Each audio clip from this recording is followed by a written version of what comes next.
quelques explications. Pour valider mon diplôme d'ingénieur, fallait que je parte 1 mois à l'étranger. C'est une exigence de l'école pour nous ouvrir à d'autres cultures, mais on peut pas partir simplement en tant que touriste, on doit y travailler ou faire un stage. Ayant une partie de ma famille à l'île Maurice, je me suis dit que c'était l'occasion parfaite d'aller les voir, et je connaissais un atelier de couture dans le village de mes grands-parents, donc un stage là-bas était l'idéal. Je pars donc 1 mois, accompagné de mon amoureux Théophile, vivre chez mes grands-parents, améliorer mes compétences de couture et découvrir la beauté de l'île.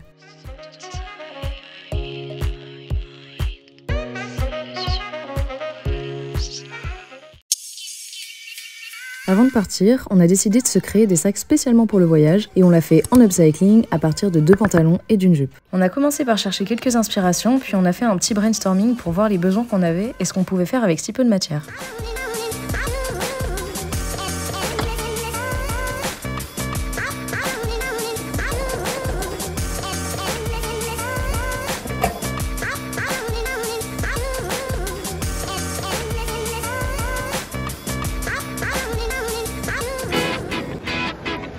Alright, this goes out to all y'all punk ass motherfuckers.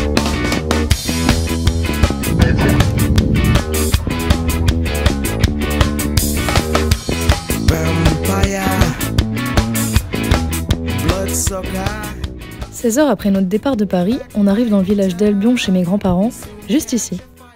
Située dans l'océan Indien à l'est de Madagascar, l'île Maurice, vous en avez sûrement déjà entendu parler pour ses plages et son eau turquoise. Mais elle n'est pas connue que pour ça. Riche en biodiversité et dotée d'une grande diversité culturelle, on est parti à l'aventure pour découvrir les plus beaux lieux de l'île.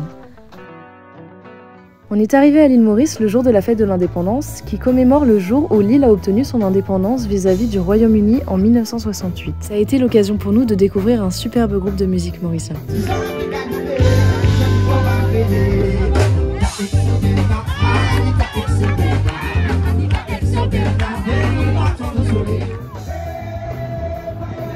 Je me fais chaleureusement accueillir par les 3 sœurs qui tiennent l'atelier et attaquent rapidement la confection de vêtements. Je découvre la machine industrielle et j'en reviens pas à quel point c'est efficace. Mon stage est seulement de 20 heures semaine pour avoir du temps pour découvrir l'île. Donc on s'est arrangé pour agencer ma semaine de la sorte, stage du lundi au mercredi et découverte et chill le reste de la semaine.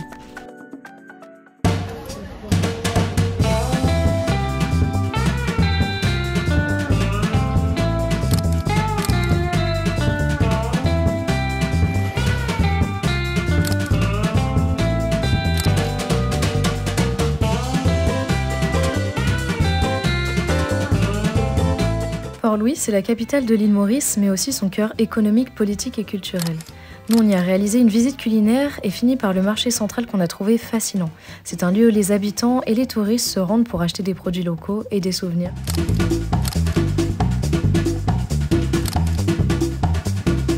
Et on vous conseille fortement le petit jeu de canne de ce monsieur qu'on a trouvé incroyable.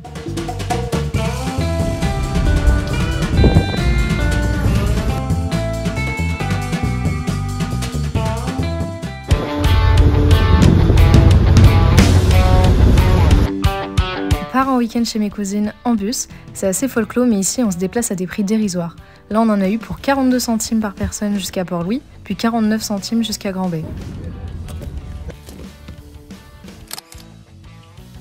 Bon, le seul hic c'est que les arrêts n'ont pas forcément des panneaux avec leur nom, donc il vaut mieux avoir une carte ou un peu connaître. Nous on n'avait ni l'un ni l'autre, donc l'autre solution c'est de demander aux locaux. Les Mauriciens sont extrêmement accueillants et nous indiquent toujours le chemin avec le sourire. On passe un week-end en famille assez tranquille, on visite Cap Malheureux qui doit son nom aux naufrages qui ont eu lieu sur ses côtes. C'est un très beau lieu même si nous il n'a pas fait très beau lors de notre passage.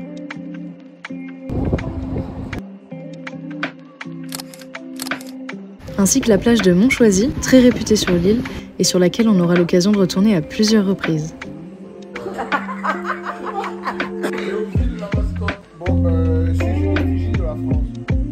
C'est quoi ces questions?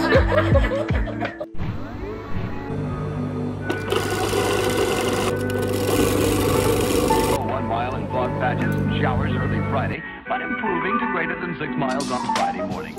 Stars shine bright I breeze seem to whisper.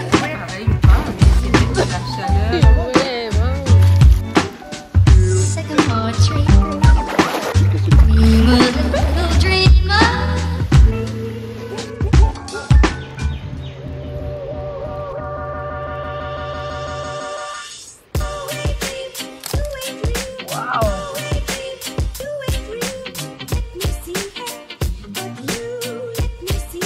Haute de 100 mètres de haut, la cascade de Chamarel est observable depuis 2 points de vue. En montant quelques marches, on peut l'observer d'un point de vue magnifique avec la nature tout autour de nous.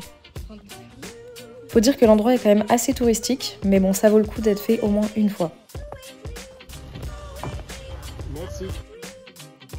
On arrive ensuite à la Terre des 7 couleurs. D'une superficie de 7500 m², elle atteste de l'activité volcanique de l'île d'il y a plus de 1,9 million d'années. Ce chef-d'œuvre est dû à l'érosion qui a empêché toute nature de pousser. Et les différents tons de couleurs sont dus aux résidus de fer et d'alumine laissés par l'érosion. Le fer et l'alumine se repoussent, tandis que l'oxyde de fer crée des teintes qui vont du rouge au brun, l'alumine produit des nuances bleu au violet. Le lieu a quand même été beaucoup dégradé par les tempêtes.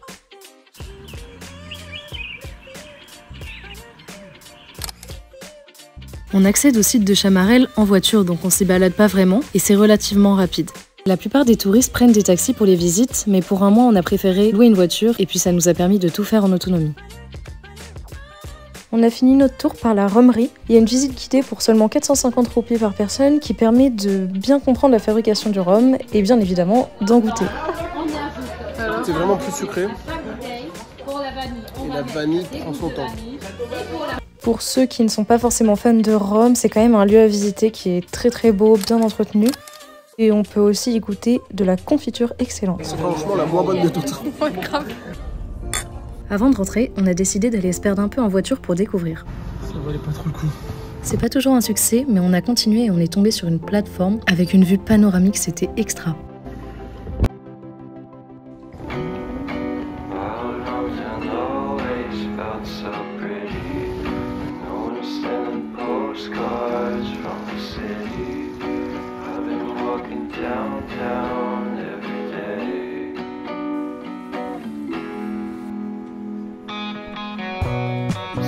This I always try to fit in. When they consume my head, I hate this feeling. I wanna be a paragon, not a villain. I hate the city. L'île aux Fouquet, aussi appelé l'île aux phares, est un îlot rocheux accueillant un phare construit en 1864. Aujourd'hui en ruine, il est classé monument historique. L'île offre une vue magnifique avec d'un côté l'océan Indien et de l'autre les eaux du lagon. Elle fait partie des lieux les plus visités de l'île Maurice. Le nom île aux Fouquet vient de cet oiseau qui niche sur l'île. Apparemment, il émet des cris le soir, donnant l'impression que l'île est hantée.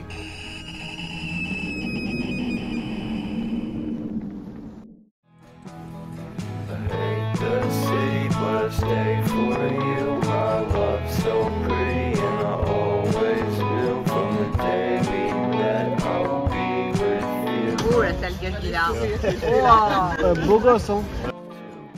Prochaine étape, on passe par la cascade Grande Rivière Sud-Est. C'est une cascade devant laquelle on reste que quelques secondes parce que les touristes défilent et souvent les gens font leurs petites photos devant.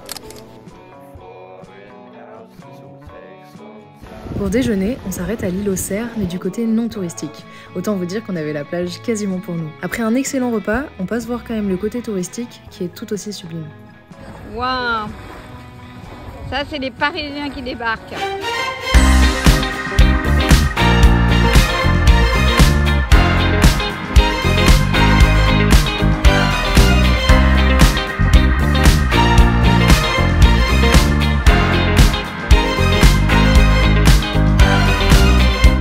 T'es un athlète et que tu cours.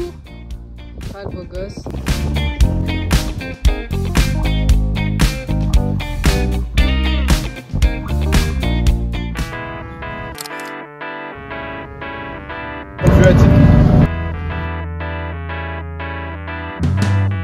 I am walking down the street, thanking the Lord I still got my feet. There's so much pain and crying all around me.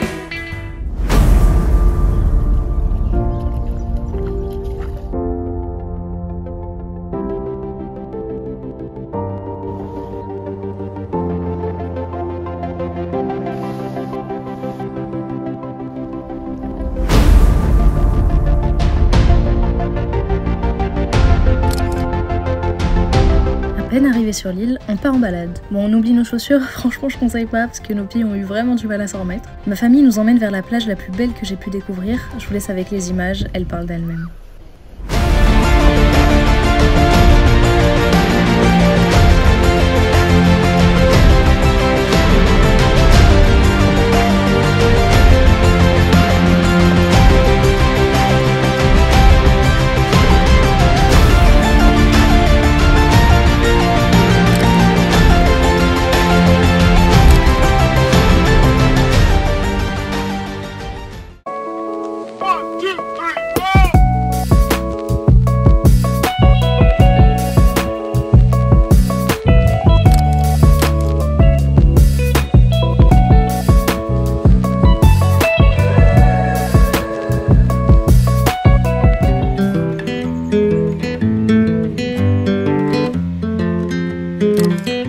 Je me suis fait embarquer pour un petit shooting. Théophile, tu nous expliques un peu l'idée de ton shooting? En fin de compte, j'ai toujours été fasciné par la nature. Et sur Maurice, elle est partout. La relation entre les Mauriciens et leur île est super intime. Comme si la nature était à la fois un membre de leur famille et une divinité. C'est ce qui m'a donné l'idée de la personnaliser. Un peu comme une déesse éthérée et mystérieuse. Entre photos et poésie, je me suis inspiré de 3 lieux qui m'ont marqué et où on a passé du temps. Suffisamment pour s'imprégner de l'énergie qu'ils dégageaient. Now I'm feeling those winter blues, but I don't wanna cry. D'ailleurs, le jour où la vidéo sortira, l'exposition aura déjà eu lieu, mais pour les plus curieux, je la rendrai disponible sur mon site internet. Do you remember that night we met? I thought you looked so fine. Il est temps de vous présenter un peu plus en détail l'atelier. Et pour l'illustrer au mieux, je vous laisse avec une petite interview des sœurs qui y travaillent. Moi, c'est Rosemary, bonjour. Moi, je suis Nadine. Moi, c'est Marie-Rose. Enchantée. Est-ce que vous pouvez me raconter un petit peu votre histoire? Comment vous êtes arrivée ici à faire de la couture à Maurice? Toutes les trois, on est mauriciennes. La marque Claire Modèle, c'est une entreprise familiale que notre maman a créée. Et en 82, elle est partie vivre en France et elle nous a fait venir après. C'est elle qui vous a appris à coudre? Exactement. En fait, on l'aidait. Elle passait tellement de temps à coudre que les seuls moments où on pouvait être avec elle, c'était au pied de sa machine, à retourner des kilomètres de cordon parce qu'elle faisait des bikinis. On a travaillé dans des grandes boutiques à Paris, par exemple pour des Galeries Lafayette, et ça nous a aidé à évoluer dans la couture chic, et on a fait ça pendant 30 ans en France, et un jour on a décidé de venir sur notre île. Comment vous définiriez votre style? C'est vrai qu'on a commencé dans le luxe à Paris, on a décidé à Maurice de se lancer dans du casual un peu chic, facile à porter pour toutes les occasions. On a voulu créer une collection que tout le monde puisse se permettre, des modèles qui s'adaptent à toutes les tailles. C'est vrai que ça plaît beaucoup à nos clients. Et en même temps, l'accueil et on conseille. C'est ce qu'on recherche en fait. On recherche pas juste à faire de la vente, on veut que le client ressorte satisfait et content du produit. On a envie de venir chez vous. L'île Maurice, quelle est la particularité que vous aimez par-dessus tout? Personnellement, c'est vrai que la chaleur, le soleil, ça nous donne une bonne humeur pour pouvoir créer des belles petites choses. Et donc la France, est-ce qu'il y a quand même quelque chose qui vous manque? Oui, le changement de saison, moi, ça peut me manquer parce qu'on était habitué à avoir 4 saisons et maintenant on voit pas les années passer parce que toute l'année c'est la même température. Bah merci beaucoup. Merci à tous.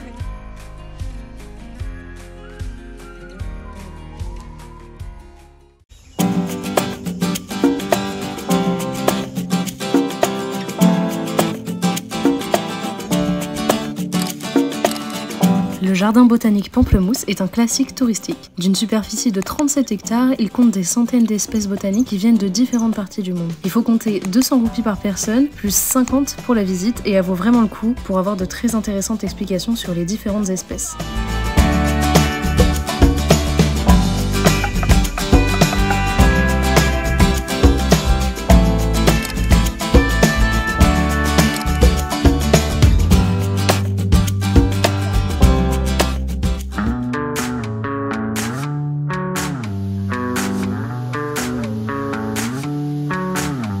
Part à la recherche des 7 cascades. On commence la balade par le haut, mais je crois qu'on peut aussi commencer par le bas. Une fois sur place, on sait pas du tout où se rendre, c'est un Mauricien qui nous indique le début du chemin, mais on réalise quand même très rapidement que sans guide, c'est assez chaotique. Il n'y a rien de balisé et aucun chemin tracé, donc il faut se lancer dans la végétation en espérant trouver un sentier. Tu sais où tu vas? Pas du tout, mais j'y vais. Pour chaque cascade, en gros, on doit descendre puis remonter parce qu'on connaît aucun chemin, on ne sait pas trop où passer pour passer d'une cascade à l'autre sans que ce soit dangereux. Ça reste hyper intéressant de se perdre dans la nature, mais clairement, si vous voulez pas vous embêter, prenez un guide. Au bout de 3 descentes, on tombe sur une vue magnifique. On était tellement KO qu'on décide de se baigner. Du coup, j'ai pas du tout filmé à ce moment-là, mais c'était clairement le meilleur moment du voyage pour nous. On avait vraiment l'eau fraîche au milieu de la nature et personne aux alentours, c'était incroyable. Et après ça, on doit rapidement remonter car il commence à bien pleuvoir et le sentier à remonter risque d'être très glissant. Mais le lieu nous a tellement plu qu'on décidera de revenir pour continuer les photos de l'exposition de Théophile une semaine plus tard.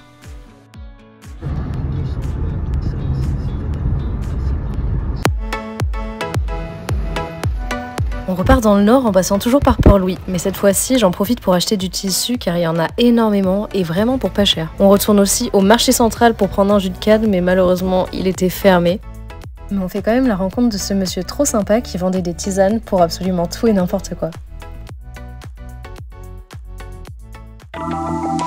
Aujourd'hui, direction l'îlot Bernache. J'ai rien de spécial à vous raconter sur cet îlot, mais il est vraiment parfait pour pique-niquer et chiller.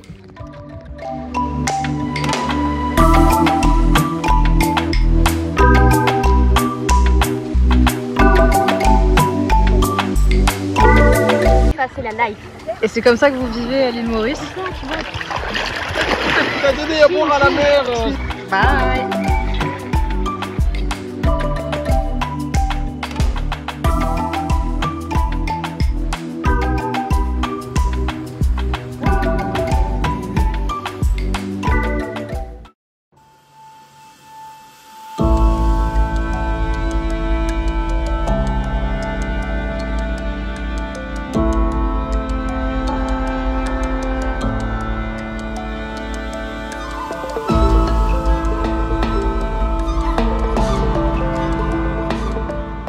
Faire du snorkeling près du Morne et c'était pas du tout prévu, mais sur le chemin on a croisé des cachalots. On va essayer de nager.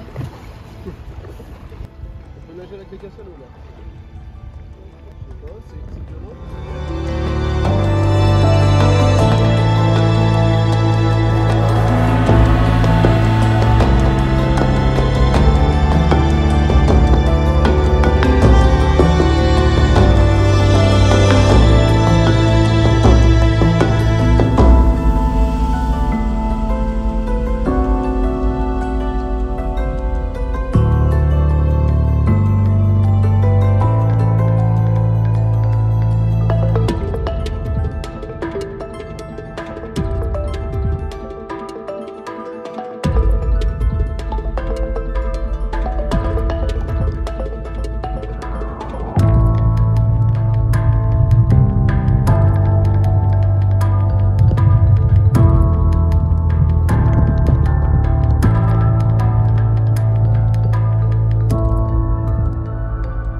En avoir pris vraiment plein la vue, direction l'île aux Bénitiers pour le déjeuner. Avec tous ces petits commerçants sur le bord de la plage, cette île est très connue pour les excursions en bateau. On n'y reste pas longtemps, mais c'est vraiment agréable.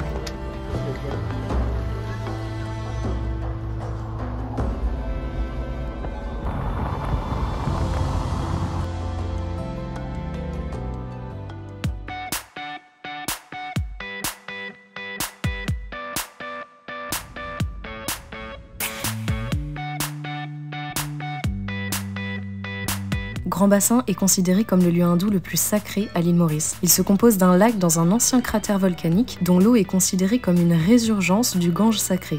C'est un endroit touristique incontournable, mais on avait un peu l'impression de s'immiscer dans un lieu de culte qui n'est pas le nôtre et de perturber l'expérience des croyants.